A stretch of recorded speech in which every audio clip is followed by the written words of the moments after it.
اصل بات کرنے والا تھا کہ ایک تو یہ کہ بچائیں اپنے آپ کو، اور ان چیزوں کی بیس توہم پرستی ہے، کوئی دلیل نہیں ہوتی، بس وہم، تو وہم سے نکالو اپنے آپ کو. اور یہ وہم غیر مسلموں میں بھی بہت ہے.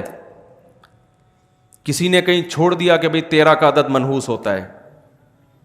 اب کتنے ممالک ایسے ہیں 13ویں منزل ہی نہیں ہے، 12ویں کے بعد ڈائریکٹ 14ویں شروع ہو جاتی ہے. پتہ نہیں کون سا بابا ان کو کہہ کے چلا گیا تھا کہ 13 کا عدد منحوس ہے. ہمارے یہاں محرم سفر کو منحوس مان لیا.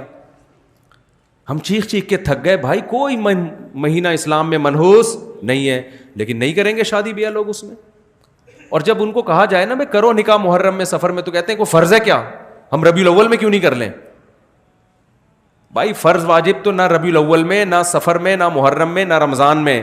بات یہ ہے کہ آپ کی شادی کی ڈیٹ محرم میں طے ہو رہی تھی، محرم کی بیس پہ جو آپ اس کو ڈیلے کر رہے ہو، اس کا مطلب یہ توہم پرستی ہے. محرم میں شادی ہونا نہ ہونا اتنا بڑا ایشو نہیں ہے. یہ جو آپ کے ذہن میں وہم ہے نا، بغیر دلیل کے فیصلے کرنا، اس کا علاج زیادہ ضروری ہے. سمجھ میں آ رہی ہے بات کہ نہیں؟ اور اس کا علاج جب ہوتا ہے جب آپ اپنے وہم کے اگینسٹ چلنا شروع ہو جائیں. جب آپ اپنے جو وہم پیدا ہو رہا ہے اس کے الٹا چلنا. جیسے کسی کو وہم ہو رہا ہے نا کہ یہ عامل لوگ میرا کچھ بگاڑ سکتے ہیں، عاملوں کو گالیاں دینا شروع کر دے، یہ خوف دل سے کیا ہو جائے گا، نکل جائے گا. مجھے ایک بندے نے بتایا کہ کسی عامل کو میں نے برا بھلا کہا، اس عامل نے کہا بیٹا تیرے پاس اب 24 گھنٹے ہیں، بس 24 گھنٹے میں پڑھائیاں کر رہا ہوں، اب میں پڑھائیاں کروں گا، جن آئیں گے، چڑیل آئے گی، بھوت آئے گا، یہ ہوگا، فلانا ہوگا، ڈمکانا ہوگا. تو وہ بندے نے مجھے فون کیا، پرانا قصہ ہے، کہتا ہے مفتی صاحب 24 گھنٹے نہ مجھے وہ ہو گیا تھوڑا سا، اللہ خیر کرے، تو میں اس عامل سے سوری کر لوں؟ میں نے کہا نہیں. کہہ رہے پھر میرا ڈر کیسے نکلے؟ میں نے کہا ڈر ایسے نکلے فون کر کے اور سنا دے. میں نے کہا 24 گھنٹے سے پہلے جو تو کانپ رہا ہے نا، یہ وہم ہے، اس کے اگینسٹ چلنا شروع. فون اٹھا کے اس کو بول بھائی تو 24 نہیں، تو 12 گھنٹے میں کر لے جو کرنا ہے، اور تیرے باپ میں وہ طاقت ہی نہیں ہے. تو تھوڑا معذرت کے ساتھ ابیوزو لینگویج استعمال کر رہا ہوں، لیکن اب تمیز سے نہیں ان لوگوں کو سمجھایا جاتا. بولے تو ایسا کر، چڑیل نہیں، تو چڑیلوں کی سردار بھیج میرے پاس، اور میں یہاں بیٹھوں، میرے گھر آ کے پڑھائیاں کر، تو دیکھتا ہوں آج تیرے میں دم کتنا ہے، آج میں دیکھتا ہوں. میں نے کہا اور اگر یہ ہو رہا ہے نا، یہ جو ہے ایسے کر کے اس کو ڈانٹ رہے ہیں کہ جی دیکھیں وہ دیکھیں کائنڈلی آپ پلیز دیکھیں پلیز. میں نے کہا پھر 24 نہیں 12 گھنٹے میں تیرے ساتھ وہ کچھ ہو جائے گا جتنا تو سمجھ رہے ہیں نا اس کا ڈبل ہو جائے گا. وہم تو ایک بہت بڑی بیماری ہے. آپ جب ایک فرض کر لیتے ہیں نا تو بہت نقصان ہوتا ہے آپ کو. تو یہ نکالو گے نا اپنے آپ کو، اپنی عورتوں کو بھی نکالو اس عذاب سے. کوئی جن چڑیل بھوت بالفرض آ بھی گیا تو سورہ فلق سورہ ناس پڑھ کے دم کرو. امام صاحب سے بولو وہ دم کر دیں گے، بس اس سے زیادہ آگے بڑھنے کی ضرورت نہیں ہے. پیشنٹ ٹھیک ہو جائے تو بھی یہی علاج ہے، ٹھیک نہیں ہو تو بھی یہی علاج ہے. اس سے زیادہ آگے بڑھنا نہیں ہے. اول تو جب یہ کانفیڈنس پیدا کرو گے تو آئے گا ہی نہیں جن. میں نے ایسے لوگوں کو دیکھا راتوں کو اکیلے قبرستان میں سوتے ہیں. آپ میں سے کوئی بھی رات قبرستان جائے نا 2 بجے، کوئی نہ کوئی چڑیل نظر آئے گی. گورکن کو کبھی نظر نہیں آتی. یہ جو ہمارا انڈا موڑ سے آگے قبرستان ہے نا، یہاں بہت لوگوں نے سرکٹے دیکھے ہیں. میں نے آج تک کوئی سرکٹا جتنے دیکھے جڑے ہوئے سر والے لوگ ہی دیکھے ہیں. لیکن رپورٹیں ہیں کہ ہم نے وہ پاپوش کے قبرستان میں سرکٹا دیکھا، اور وہ بتانے والے بھلے نیک لوگ ہوتے ہیں. بھائی ان کے دماغ میں چونکہ ایک وہم پیدا ہو گیا، ان کو سرکٹا بھی نظر آئے گا، ایک آنکھ والا بھی نظر آئے گا، چڑیل بھی نظر آئے گی، بھوت بھی نظر آئیں گے ان کو. آپ کانفیڈنس پیدا کرو، آپ قبرستان میں جاؤ. قبرستان میں تو اور بھی خوف نہیں ہونا چاہیے. وجہ اس کی ہے کہ خوف تو زندوں سے ہوتا ہے، مردے تو بیچارے مرے اس لیے کہ اب کسی کام کے، وہ موت نام ہی اسی چیز کا ہے. میں اکثر ایک واقعہ بتاتا ہوں نا. ایک صاحب نے کہا کہ میں مزار پہ جا رہا ہوں، مجھے فالج ہوا ہوا ہے جو ہے نا، تو میں مزار پہ جاؤں گا، میں دعا مانگوں گا تاکہ بابا کی برکت سے میرا دوسرا دھڑ بھی، میرا فالج ختم ہو جائے. میں نے کہا بھائی جس بابا کی قبر پہ جا رہے ہو ان کے دونوں دھڑ کام نہیں کر رہے ہیں، تو تمہارا آدھا دھڑ تو کم از کم کام کر رہے ہیں نا.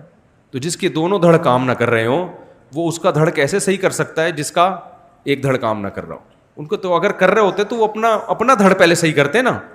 تو مردوں سے تو بیچارے ویسے ہی خوف نہیں ہونا چاہیے. لیکن جن چڑیل بھوتوں کے جتنے واقعات قبرستانوں سے متعلق ہیں اتنے کہیں اور سے متعلق نہیں ہیں. نظر بھی آ جاتے ہیں لوگوں کو, وہم ہوتا ہے.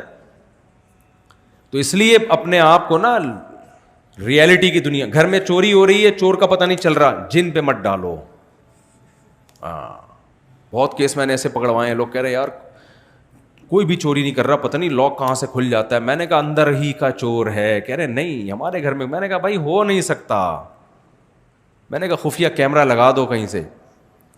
تو بینکوں سے چوری ہوتی ہے. کبھی دیکھا بینک نے حساب کتاب میں گڑبڑ آ رہی ہے بینکوں میں نا, سال کے آخر میں آڈٹ ہوتا ہے نا پورا کروڑوں روپے کا حساب, پتہ چلا جی کروڑوں روپے میں گڑبڑ ہو رہی ہے. کبھی دیکھا بینک کے جو آڈٹ کرنے والے ہیں انہوں نے کہا اس دفعہ کوئی چڑیل کا کیس لگ رہا ہے یا کوئی جن نے لاکر سے پیسے نکالے. تو اس لیے اپنے آپ کو اس شہر سے نکالو.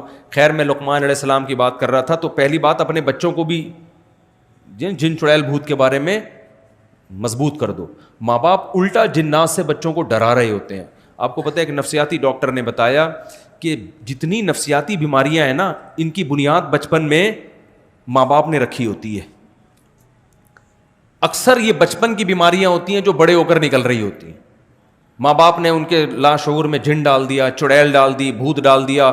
ماں باپ ڈراتے ہیں نا جن بابا آ رہا ہے, جن بابا آ رہا ہے. بھائی یہ بہت خطرناک ہے.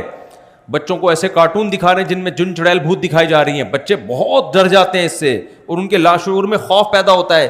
پھر وہ لاشعور والی چیزیں ان کو نظر بھی آنا شروع ہو جاتی ہیں. اچانک رات کو چیخے گا ابو یہ چڑیل کھڑی ہوئی ہے سامنے. جی یہ سارے ہو رہتے ہیں یا تو موبائل پہ دیکھ رہا ہے یا کمپیوٹر پہ دیکھ رہا ہے یا اس کو اسکول میں کوئی جن چڑیل بھوت کی بات کر رہا ہے یا ماں باپ اس کو جن چڑیل بھوت سے ڈرا رہے ہوتے ہیں. بچوں پہ تو کانفیڈنس پیدا کرو, بیٹا کسی سے ڈرتے دیکھو میں تو صرف تمہاری اماں سے ڈرتا ہوں, میں اس کے علاوہ میں کسی سے نہیں ڈرتا. تو تم بھی اپنی ماں سے ڈرا کرو بس, سمجھ رہے ہیں نا, صرف اپنی ماں سے پیسے نکالیں. تو اس لیے اپنے آپ کو اس شہر سے نکالو. خیر میں لقمان علیہ السلام کی بات کر رہا تھا, تو پہلی بات اپنے بچوں کو بھی جن چڑیل بھوت کے بارے میں مضبوط کر دو. ماں باپ الٹا جنات سے بچوں کو ڈرا رہے ہوتے ہیں. آپ کو پتہ ہے ایک نفسیاتی ڈاکٹر نے بتایا کہ جتنی نفسیاتی بیماریاں ہیں نا ان کی بنیاد بچپن میں ماں باپ نے رکھی ہوتی ہے. اکثر یہ بچپن کی بیماریاں ہوتی ہیں جو بڑے ہو کر نکل رہی ہوتی ہیں. ماں باپ نے ان کے لاشعور میں جن ڈال دیا, چڑیل ڈال دی, بھوت ڈال دیا. ماں باپ ڈراتے ہیں نا جن بابا آ رہا ہے, جن بابا آ رہا ہے. بھائی یہ بہت خطرناک ہے. بچوں کو ایسے کارٹون دکھا رہے ہیں جن میں جن چڑیل بھوت دکھائی جا رہی ہیں. بچے بہت ڈر جاتے ہیں اس سے اور ان کے لاشعور میں خوف پیدا ہوتا ہے. پھر وہ لاشعور والی چیزیں ان کو نظر بھی آنا شروع ہو جاتی ہیں.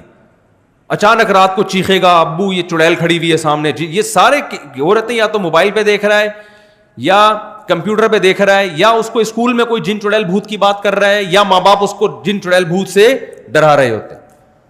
بچوں پہ تو کانفیڈنس پیدا کرو, بیٹا کسی سے ڈرتے دیکھو میں تو صرف تمہاری اماں سے ڈرتا ہوں, میں اس کے علاوہ میں کسی سے نہیں ڈرتا. تو تم بھی اپنی ماں سے ڈرا کرو بس, سمجھ رہے ہیں نا, صرف اپنی